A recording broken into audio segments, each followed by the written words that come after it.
If someone tells you that sales cures all problems, they're either trying to sell you something or they're full of shit.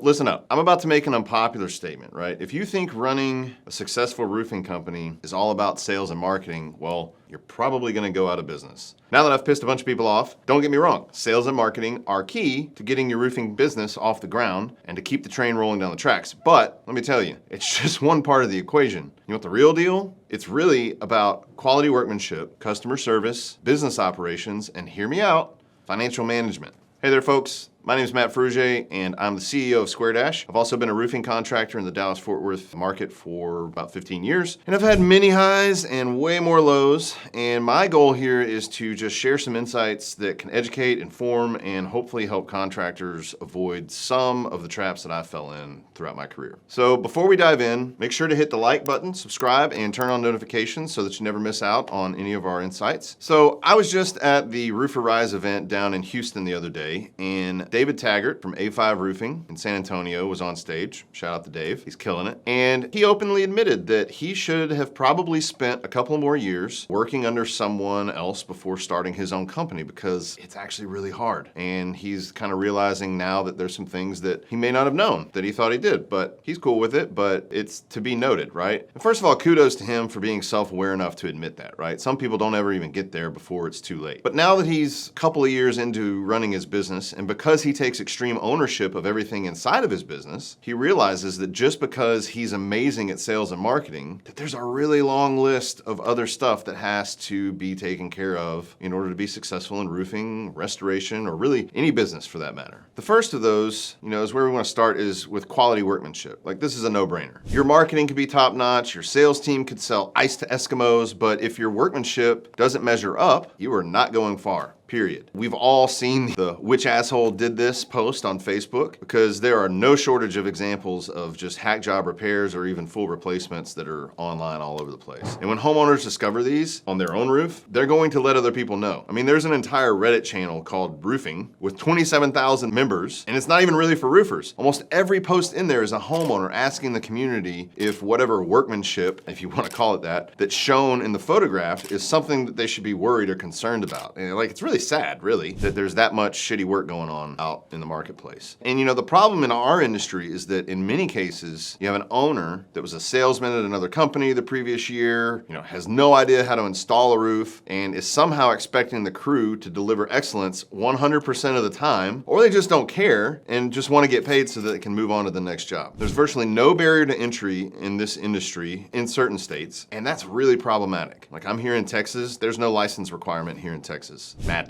Right? And this isn't a pride thing. I went through the same challenges when I started my company. In fact, it took me almost 3 years to find a solid crew that I could trust. And the ones that I worked with before, they weren't terrible. They did a good job most of the time. The real test was how they handled it when I called them out on things that were wrong. Maybe they made excuses or they wanted to argue about it, but as an inexperienced installer, and by inexperienced, I mean I've still, after 15 years to this day, never actually installed a roof. So it's definitely not a prerequisite to start a company, but it was a little intimidating to call out someone with decades of experience, right? But that's kind of where I had to suck it up as an owner and remember that my relationship with the customer was more important than pissing off a foreman. And once I made that mindset shift, it was no longer an issue. And I was calling BS left and right. I'd withhold their pay until they fixed it. And sometimes it got all the way up to the point that I had to fire them. And so, two things here. Don't allow subcontractors to bite the hand that feeds them. Mutual respect is essential to a good working relationship. And the right crew will respect you a lot more in the long run for holding them accountable. And take care of your crews. Buy them Gatorade, buy them water, even if they have their own, right? They'll use it tomorrow. Buy them lunch every now and then. Just acknowledge and include them in your company events like Christmas parties or award ceremony or all hands meetings or trainings that you have at the office. Bring them in, make them part of your company even if they're subcontractors. They are just as important as your salespeople. Take care of them and they will take care of you and your customers. Talking about customers, let's talk about customer service. You gotta treat each customer as if they're their only customer. You might have a fantastic sales team, but if your after-sales service is lousy, you're going to lose customers faster than a leaky roof loses water. Now, I'm not saying you need to be able to install a roof yourself, although it certainly wouldn't hurt, but you at a bare minimum need to be able to do a quality control inspection. And you or someone at your company needs to do one on every single job. It's a non-negotiable. Can you get by without doing it? Of course. You can get by without doing a lot of things. things. But think of how that makes your customer feel if they miss out on that experience. Imagine you bought a Ferrari or a Lambo and it was your first supercar. Imagine you came home from work and it was just sitting in your driveway. Would you be excited? Probably. But after that initial high wore off, you'd probably start wondering how to operate it. What do these buttons do? When do I need to change the oil? Is there anything I need to know to avoid ruining this $400,000 car?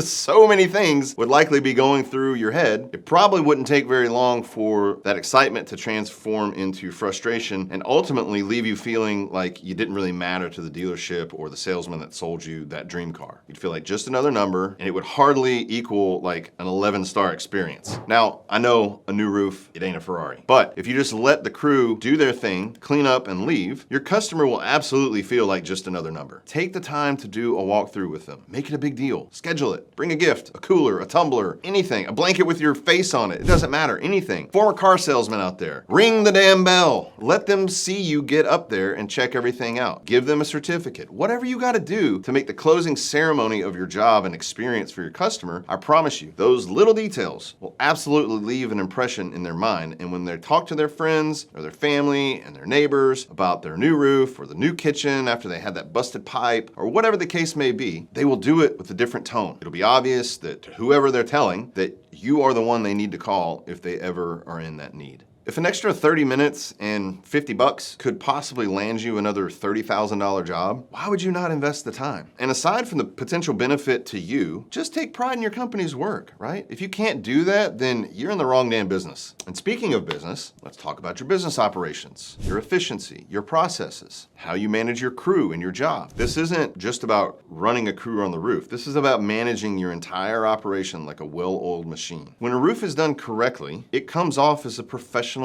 installed job. And it doesn't end when the last nail is hammered in, right? It's about the cleanup, the follow-up, making sure the customer is happy. But good operational practices start at the door knock or at your very first interaction with the customer. Are you doing what you said you would? Are you delivering a photo report and an estimate? Are you on time to your meetings? Do you have defined processes for following up through the entire sales process? Do you have any educational material to leave behind with the customer? How's your supplement process? Do you regularly communicate during the months it might take to get the scope of work finalized with the carrier? Are you sending invoices in a timely manner? Are you sending invoices at all? So many people are just lazy in their billing, but that's just another topic altogether. There are so many things other than a slick pitch at the door or cool video content to get the leads flowing in that go into the customer experience. Make sure you're doing them all of them through operational systems and processes. Do it the same way every single time, because if you don't, you won't be able to measure it. You won't be able to know what's broken in your system if you're not doing things consistently. Last, but certainly not least, is financial management. It is arguably the most important thing to your business. And you might hate numbers, but without a grip on your finances, you're literally just shooting in the dark. This includes job costing, payroll, invoicing, taxes, cash flow, basically all the boring stuff that actually keeps your business afloat, right? And the first step in managing your finances is finding a good bookkeeper that understands this industry. If they've never done job costing in their regular course of business, find someone else. This starts with setting up your chart of accounts, your products and services, and then accurately tracking your metrics on every single job. At the end of each period, whether that be a week, a month, a quarter, you should be able to run a report and know exactly how much you've spent down to the box of nails on every single job. You should know what your average AR age is. You should have all of the metrics available and reported to you before you ever worry about finding a controller or a CFO or like a high-level financial manager. Even though those types can certainly do bookkeeping, this is not what their roles are for. They're there to take the financial data produced by your historical metrics and use that to strategize and guide you as the owner on what decisions could or even should be made moving into the future. So CFO is not your bookkeeper. CFO is your financial strategist. I know all this is not as flashy as sales and marketing, but trust me, mastering your finances is what separates the okay roofing companies